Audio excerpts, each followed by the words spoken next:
Good morning, Center for Spiritual Living, Delaware, and happy Mother's Day, Divine Mother's Day to all mothers everywhere, and happy birthday, Reverend Kathleen.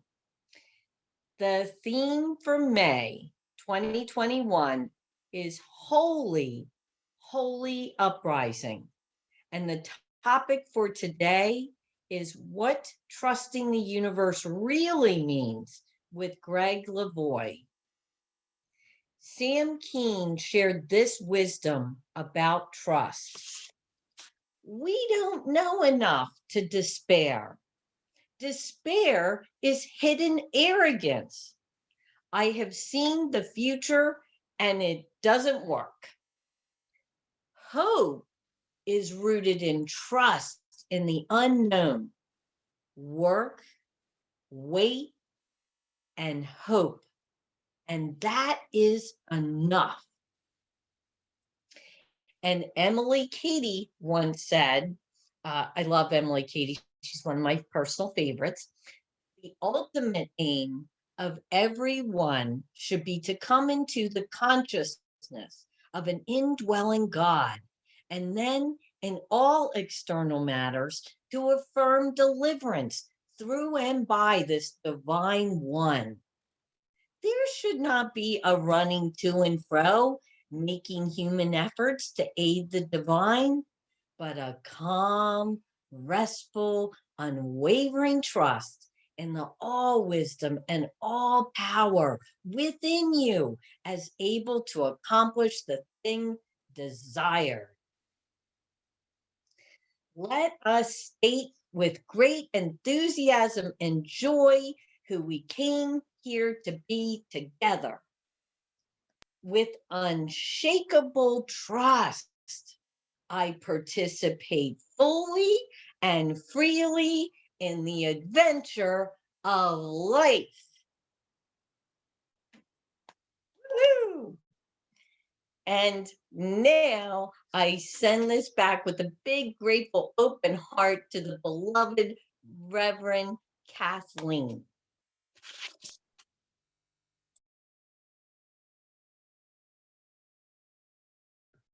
Thank you, Jenny, and I receive it with great joy. Thank you so much for all your well wishes, everybody. So I want to introduce to you Gregg Levoy. You know, he is someone who has been a prolific writer, prolific lecturer, and a great contributor to our culture. He wrote the book called Vital Signs, The Nature and Nurture of Passion and Callings, Finding and Following an Authentic Life. And by the way, that second book is a textbook in many graduate level programs on management and organizational leadership. He's also a former behavioral specialist in USA Today and a regular blogger for Psychology Today. In addition to that, he is a lecturer and seminar leader in business, educational, governmental, faith-based, and human potential arenas. And here's just, I mean, I have 2 full pages of things on him, but just to highlight a few things, he's given lectures to the Environmental Protection Agency, the National League of Cities, Microsoft, American Express, AmeriCorps, Ascension Health, all different kinds of universities. There's a whole list of them here. American Counseling Association, the Esalen Institute, the Omega Institute, and the National Association for Colleges and Employers. I mean, the list goes on. And he's a frequent guest on TV programs, ABC TV, CNN, NPR, CBS, and an adjunct professor in journalism at the University of Mexico, a columnist and reporter in USA Today, and it goes on and on and on. So I think you know that this man is a very dedicated and powerful presence in our culture, and also very deeply spiritual mystic as well. And so I would like to introduce to you now Gregg Levoy. So let's just give him our little round of applause to welcome him.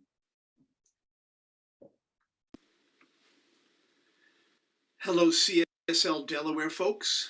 Greetings from the West Coast. I'm delighted to be able to share some thoughts with you here this morning, as well as here at the roughly 1 year mark in our pandemic year. And speaking of tumultuous times, back in the 90s, I moved from San Francisco to Taos, New Mexico, where I lived for several years. And I'd been a freelance writer for magazines and newspapers for about a decade at that point. But as soon as I moved to the desert, work inexplicably dried up. Assignments drained away, editors stopped returning my query letters, my freelance career simply unraveled. Plus, I ended up on food stamps. But in the throes of it, Tell your dad to move his I stylus down. kept hearing a still small voice in the back of my head telling me that there was something afoot, Never mind. something I wouldn't understand for a while, and that all of this was happening for a reason that reason couldn't fathom. And to make a long and excruciating story mercifully short for you, it led to the creation of my book, Callings. But throughout it all, I kept hearing the refrain in my head, trust the universe, which is a spiritual adage that on one hand triggered my skepticism, though I understand that doubt is not opposed to faith, it's part of it. And on the other hand, trust the universe has a long and noble lineage. Let go and let God. Trust the process. Have faith. Don't push the river. Thy will be done. Now, fast forward 25 years.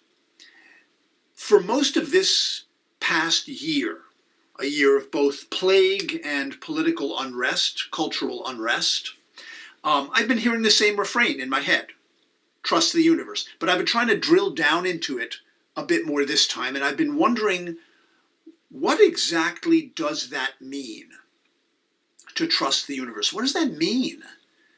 What aspects of the universe are you trusting when you say you trust it? And is this a skill you can build? All right. So, for instance, when you and if you say that you trust the universe, are you saying that you trust its benevolence, the feeling that you're somehow looked after? All right. Which is not something I think that everyone can trust. I mean, the idea that the universe has your back is much easier to get behind when luck has favored you with a loving family, or good health, a good education, a regular paycheck, a favorable race or sexual orientation. But it's considerably harder to get behind, I think, when your ration of luck includes having been born into, say, poverty, or a war zone, or a violent family, or you're a paycheck away from homelessness, or you're homeless. One of them is likely to fill you with the feeling of paranoia, which is the belief that the universe is conspiring against you, and the other is likely to fill you with the feeling of pronoia, which is the belief that the universe is conspiring in your favor. So an interviewer once reportedly asked Albert Einstein, of all the questions you've posed into the mysteries of the universe, Mr. Einstein, what do you think is the most important question to ask? And Albert Einstein reportedly said, is the universe a friendly place or not? And I think how you answer that question is going to impact, if not determine, how your life unfolds, how you're going to interpret and respond to the things that happen to you, including events like the pandemic and the political turmoil. Okay? It's going to reflect your default position toward life. In a sense, either optimistic or pessimistic. Okay? So, you might also, by the way, ask yourself if you believe that the universe is a meaningful place, Because if you do, then it's easier to trust that whatever happens, at the very least, you're going to be able to find some meaning and purpose in it. Okay? Now, if by friendly we mean favorably disposed toward us, which is really just the dictionary definition of friendly, favorably disposed toward us, then the universe is clearly a friendly place. I mean, after all, it created us, gave us a habitable planet to live on, gave us each other, all right? Furthermore, since we're capable of love and kindness and empathy, I think it stands to reason that the universe would also be possessed of these qualities, if nothing else, through us, all right?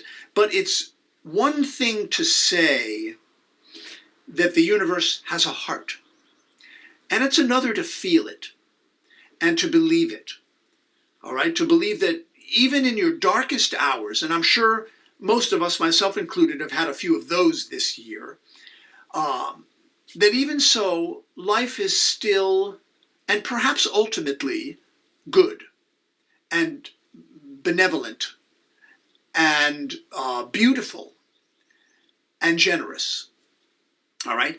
To trust that even when the bottom falls out, the universe, if you will, still provides us with earth to land on, people to commiserate with, and a mind that can imagine better days, or at least remember them, okay? And also given that each one of us is also a piece of the universe. In other words, it's not just out there somewhere. You might ask whether you yourself are a friendly place or not. Do you trust yourself? Do you treat yourself with compassion or judgment or indifference? All right? If your internal organs could speak, or that spiritual organ that we call a soul, or for that matter, the roughly 40 trillion individual bacterial beings that are inside each one of our bodies and with whom we co-evolved, would they say you're a friendly place or not? Because after all, you're the universe in which they go about their business, all right? Would they be able to trust your essential goodness and amicability, your support and empathy for them, all right? Another example, when you say you trust the universe, are you saying that you trust it to work in mysterious ways? Which it clearly does, though they often run counter to our own agendas. And though it's possible, I think, to build your tolerance for mystery and uncertainty and ambiguity, all right? For instance, by studying the natural world or the human psyche or the creative process or just your own dreams, all of which are full of mystery, all right? In trusting the universe, are you trusting that life supports growth? Which it also does, though I think it's a continual cycling between growth and decay and growth and decay and growth, okay? But what that means is that if you were to stick with any given crisis long enough, that is, ride it out in full consciousness and with all instruments, all receivers turned to the on position, it will eventually bring you back or forward to growth, all right? That a crisis will eventually evolve, resolve into what the mythologist Joseph Campbell called a directive crisis. All right, what Gail Sheehy, who wrote the book Passages, calls falling up, okay? And what the rest of us just call turning lemons into lemonade, all right? But one thing I've come to trust about the universe is the repeating pattern of setbacks setting us up, setting me up for breakthroughs, failures turning out to be opportunities. Or as the philosopher Homer Simpson says, Christopportunities. Okay? And I think if you were to create a timeline of the growth spurts in your life, you would probably discover, as I have, that they are often precipitated by upheaval and certainly accompanied by it. Okay? Another example, when you say you trust the universe, are you trusting that it operates in a like attracts like fashion? In which case, keeping your chin up should set up a similar frequency in the world around you, which is really the basis of what's called the law of attraction. Or when you say you trust the universe, are you really just saying you trust your own resilience in this universe? You trust your own ability to choose how you're going to respond to whatever the universe throws at you. Okay? Now, the definition of trusting something is believing in its reliability. Again, dictionary definition, believing in its reliability. So right off the bat, there's a catch here, because the universe is certainly reliable. I mean, you know, the sun comes up, the sun goes down, gravity works, etc. But the universe is also reliably unpredictable. I'm thinking of chaos theory, or Murphy's Law, or the law of entropy, or, if you don't mind me saying so on a Sunday morning, the famous shit that happens. So saying that you trust the universe has to include trusting that it is reliably chaotic and random, which are clearly forces that operate on affairs down here on the home planet, and which we saw in extremis early this year, okay? Means trusting the universe essentially to be itself, which is a combination of reliable and unreliable, predictable and unpredictable, and that you yourself will probably behave in a similar fashion, okay? This requires a skill that I once heard described as heroism redefined for the modern age, which is the ability to tolerate paradox, to hold two seemingly contrary ideas or impulses or energies or beliefs inside you at the same time and still retain the ability to function. If not, hang on to your cookies and your marbles and your lunch. Okay, so faith and fear, us and them, head and heart, my will and thy will, reliable and unreliable. Pick your duality. And I think paradox requires that we bring these two seeming opposites together to talk to one another. Okay? Tolkien, who wrote The Lord of the Rings, once said, "It doesn't do you any good to leave a dragon out of your calculations if you live near him." Okay? So trusting the universe and finding meaning and purpose in any particular manifestation of the universe, including things like the pandemic, might ultimately come down to staying in conversation with the universe, staying in conversation, in co-respondence with the universe. And I think there's lots of ways of doing that. Dialoguing with the dragons in your life, asking for dream guidance, listening to the body, all right, honoring intuitions and synchronicities, meditation, prayer, journaling. Journaling is actually a terrific way of striking up a conversation with the grander scheme of things. I'm thinking of something that Ira Progoff once said. Progoff is really one of the grandfathers of personal journaling.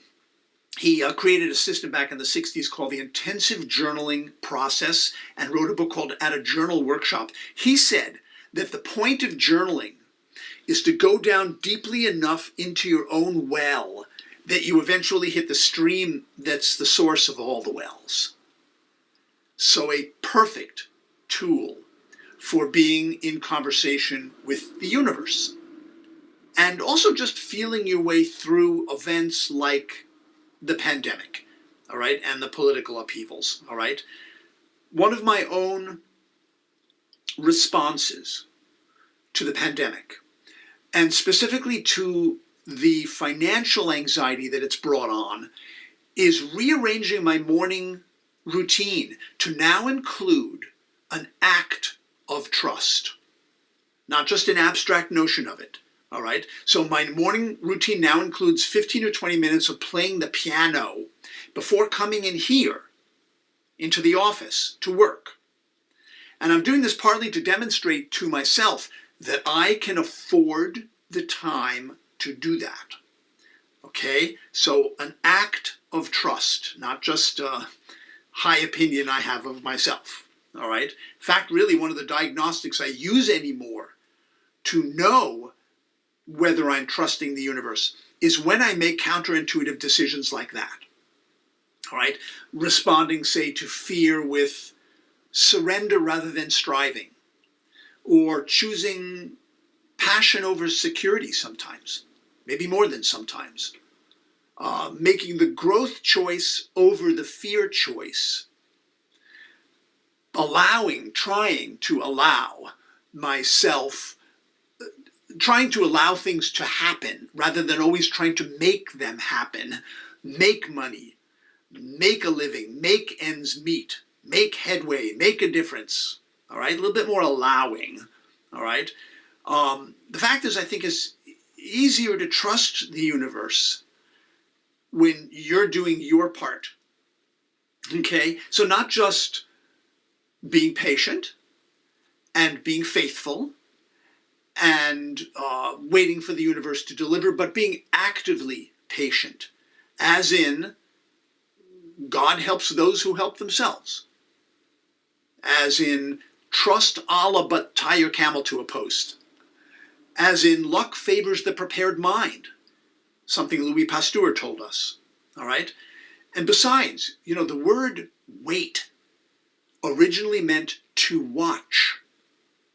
So waiting isn't just about sitting around twiddling your thumbs. It's about being attentive, which is a critical conversational skill. Okay? So you might say, in a sense, the universe needs to trust us as much as we need to trust it. Okay? And ultimately, it's probably less a practical issue, even a psychological issue, as much as a spiritual enterprise. Not necessarily about strategizing, creating new affirmations, doing behavior mod of some kind, all of which are great ideas, as much as I think it is sitting respectfully with things as they are. Granted, a high art, but sitting respectfully with things as they are. Letting yourself feel what you feel without even needing to understand it, no less do something about it. And of course, having a certain forbearance for mystery and uncertainty and ambiguity. All right. And since spiritual practice is, I think, the work of creating a connection with whatever is greater than yourself, whether that's God or community or the natural world or just your own potential. I think these kind of practices can help your connection and conversation with the universe and help you create a mutually friendly rapport, mutually friendly, okay, which might begin with answering Einstein's question. Answer Einstein's question for yourself. Is the universe a friendly place or not? And maybe exploring a little bit about why you think the universe either is or isn't a friendly place. So I wish us all great good luck in striking up a mutually friendly rapport with the universe and in navigating and maybe even making the most of these tumultuous times, but also opportune times. And I just want to say finally that the webinar this afternoon is a very hands-on opportunity to explore your relationship to trusting the universe, if not to trusting your own life, and how to build more acts of trust into it. So I hope you'll join us, and of course, a community of fellow seekers. And I want to thank you again for inviting me to share these thoughts with you this morning. And I'm going to sign off now. And I wish each and all of us blessings. Thank you.